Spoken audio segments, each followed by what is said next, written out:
Welcome to the Jill on Money podcast. It is Thursday, September 16th. Jewish friends, do not think that I am working on Yom Kippur. I am not. But we are putting this in the can so we can continue to deliver great content. And I'm sure that the Jewish people out there who are observing the Day of Atonement will not be listening to this today. They will be maybe listening to it tomorrow after they have fasted for a whole day and atoned. You know, Mark, the whole fasting thing, it was a funny realization about 10 years ago. It used to be so hard for me. And then I had this moment where I said, wait a minute, I'm making this like a crazy mind game. It's really not eating breakfast and lunch. That's all it is, because you eat the night before. Then the next morning, you wake up, you go to temple, and you do have like a dead afternoon, but you get to eat at sundown. So it's only missing 2 meals. Once I made that little adjustment, oh my gosh, I'm fasting like a champ, you know?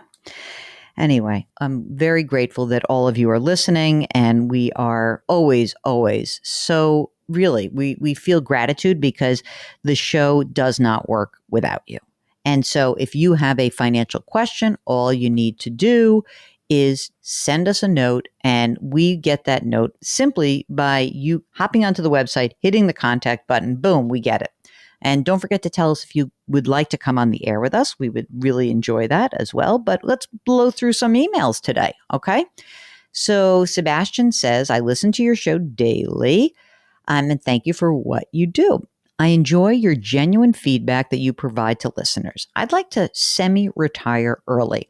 I have a career that I despise, that is taking a toll on my mental and physical health, and I can't wait to retire from the military. He's got 8 years left that he says he's going to power through. 8 years of powering through, that's a lot. Anyway, he says, I think I'm going to be okay, but what are your thoughts? Here's the deal. He is 39 years old, and he makes $100,000 a year. And he says some of this is about, let's say a little bit, just under half is not taxable. He's got a retirement plan, a Roth thrift savings plan. It's got $65,000 in it.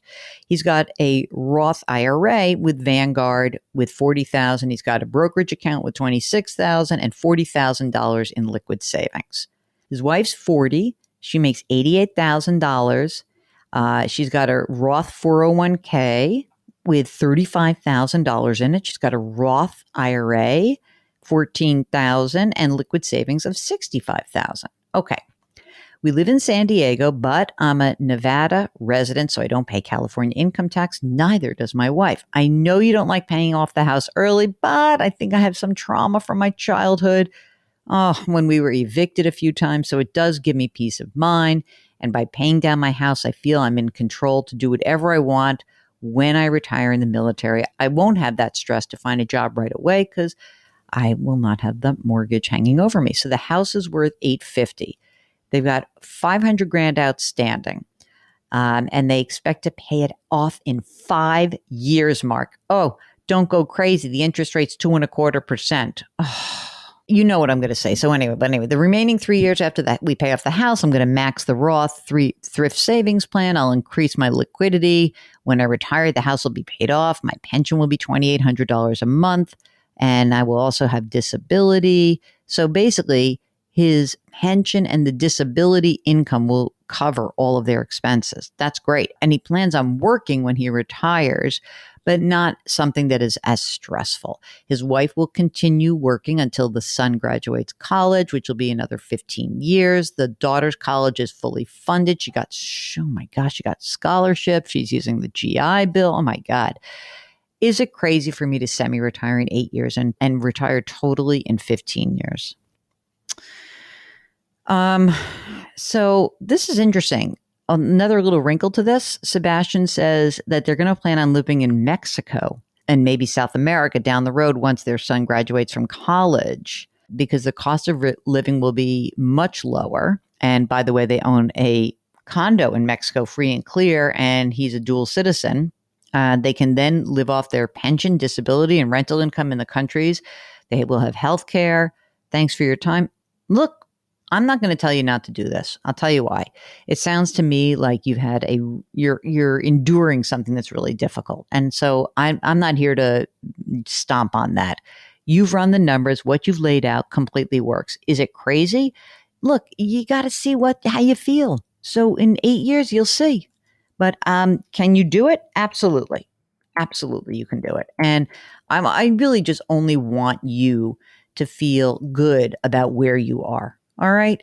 That's how I feel. You're sacrificing enough. It sounds like you're really stressed out. So let's get you done. And then you'll figure out what you do next. You get to drive this one. You're going to drive this. So, yes, do I think you can do it? Sure. And I bet this plan is going to change many times between now and the time you really pull the trigger and get yourself to the next place. So feel free to keep in touch with us. Okay. Carla wants to know if they need long-term care insurance. She says, we are retired 61 and 63. We will get pensions at age 65. We don't have long-term care insurance. I'm worried about that. They've got $1.2 million in retirement assets. They own their own home. They pull from their Vanguard IRAs right now. We're both healthy, but I have a tall husband and I'm 5'3", and moving him around does not seem feasible. Do each of you have pensions? Will it cover all of your living? I mean, you probably don't need it. That's what my guess is. If you want to try to investigate some, I was going to say like partial coverage, sure, but it's expensive.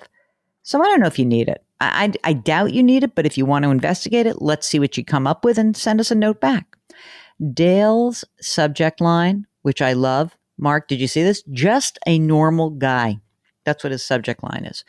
First of all, he writes, love your show. Listen almost every Saturday. That means that he's listening to our radio show, our terrestrial radio show. He says, I'm not one of the people who have $1 million. Okay, that's fine with me. Dale's 70 years old. He works part-time for a company. He's worked for the past 45 years for this company. He says he's been widowed since 1994. And he says almost, but never remarried. 2 grown children, 43 and 41. Both married and making a great living. They own their homes. I've got a couple grandkids. Okay. So he's got an IRA that's worth $320,000. He gets $25,800 a year from Social Security and another $20,000 from his part-time job. He's got $20,000 in an E-Trade account. He's got a crypto account. Hey, Mark, see this guy? He's 70 years old. He's got a crypto account with $2,000. He's got 12 months of living expenses in the bank. $10,000 in savings, 401k with $10,000. Home's paid for. He leases a vehicle. He's got a classic car for fun. Total monthly expenses, $1,400, including taxes on the home. He pulls $1,000 a month from his IRA, which was a rollover. He's with 2 different investment advisors, and he's been drawing some money for about 4 years. He hasn't busted the nut. Okay, my job, I look at as my fun money. Before retiring, I saved like a madman. And he says, I wanted to do updates on the home and all that. And he paid cash for it. And he still needs to update his kitchen and bathroom. Not cheap. I can do some of the work myself. I'm still in good health.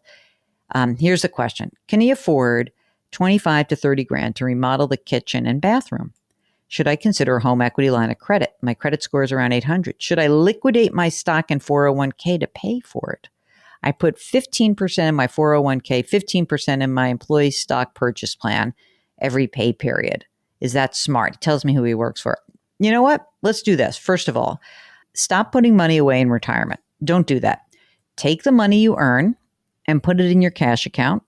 And now you will be able to beef that up. What you should do is you should absolutely remodel your kitchen, and you should take the money that you have that's sitting in your savings account, the $10,000. You should save up some more money in there, and you should do the work, and whatever you need to, sort of top it off, take it out of the IRA account and be done. That's it. That's all you got to do. I think you're in good shape. And if you have to take a little bit of money out, probably not enough to throw you into another tax bracket, but you're single, you might have to pay 22% on some of the money you're taking out, but just do the work. Come on. You're in a happy place. Just a normal guy, Dale. I think that's good. Here's Linda, lives in Grand Rapids, Michigan, and listens to us, Mark, on my favorite radio station. You know what radio station that is? Wood Radio, WOOD. The way that I learned to love Wood Radio is that the first time I was on, the host said, "You're listening to Wood Radio. You're waking up with Wood in the morning." And I will just let that land. Okay. Linda is 72, and she says, live primarily on Social Security benefit of about $800 per month. I was a stay-at-home mom. She's also a gig worker. She makes some extra income that brings in about $1,000 extra per year. She says, I own a small home outright. I've got no mortgage. Biggest expenditure is property taxes, $1,600 a year. My question concerns a modest inheritance. Her mom recently passed away. Her sister was the co-owner on her bank account, which was around $60,000. After paying some of the bills, my sister gave me a check for $25,000 and I put it in my savings account. Question. Since I would obviously wish to keep as much of the $25,000 as possible as a safety net supplement to my modest income, what may I legally and prudently do to shelter as much of I can at tax time? Well, first of all, you're not going to pay any tax on this from like an inheritance. See, there's no tax that's due there, but you don't have a lot of money. So you pay taxes on the $800 a month, right? And this, you'll pay tax on the interest. You're fine. You're not going to pay a lot of money at all. So you're good. You're probably still going to be in the 12% tax bracket, and that's it. That's easy peasy, and glad you have a little bit extra safety net. Okay, finally, Lisa writes that she and her husband are 59. They're recently retired. They're in great financial condition to continue their current active lifestyle. My husband has a traditional pension plan. We're planning to take the lump sum payment of $1.6 million. Alternatively, if we wait until age 65, we can take a 100% joint and survivor benefit. Okay. So meaning that if you wait till, so they're 59, if they wait for 6 years, they will have a payment that is about $7,000 a month, no matter who is alive, right? So it's guaranteed income. Lisa says it does not adjust for inflation and there's no death benefit. Our financial advisor with Ameriprise is suggesting we take the lump sum, invest half of it, and put the other half into an annuity. While I would normally dismiss an annuity, the concept is that this lesser dollar value would replace some of our guaranteed income, blah, blah, blah. My first impression is that this is not a good investment. Let me just say this. Do not do this. Do not do this. My question is a totally different question. If this is the only money you have, right, is this just your $1.6 million, maybe it does make sense to at least consider annuitizing it. My biggest question is 100% joint and survivor benefit the only option? Could you take a different annuitization benefit? Also, here's what else I need to know. What is the other money that you have that is outstanding? What other investments do you have? I mean, by the way, the fees on the annuity investment are basically 3.5% to 4%, which is insanity. So do not do that.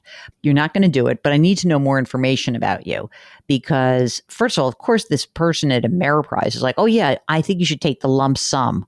And he says, I'm going to invest half of it and put the other half into an annuity. So I want you to take the lump sum so I get paid twice on the investment half and the annuity half. No way you're doing this, Lisa. Forget it. Forget it. But I want to hear from you. So please do not do anything. Let's talk. Get back in touch with us and let us know if we can help you make some other choices. But I need more information. But don't do this annuity. And let's get rid of this so-called advisor. No good. Okay, that's it. That's the show with the show. And we are always here for you. So just send us a note. Ask Jill at JillOnMoney.com. Go to JillOnMoney.com, bookmark it, hit the contact button every time you've got a financial question. And while you're on the website, don't forget you can sign up for our free weekly newsletter. And you can also subscribe to our other program. It's called Eye on Money. Why would you do that? Because you want to hear Mark, and nobody can hear Mark's voice enough. It's the best. It's so great. Okay?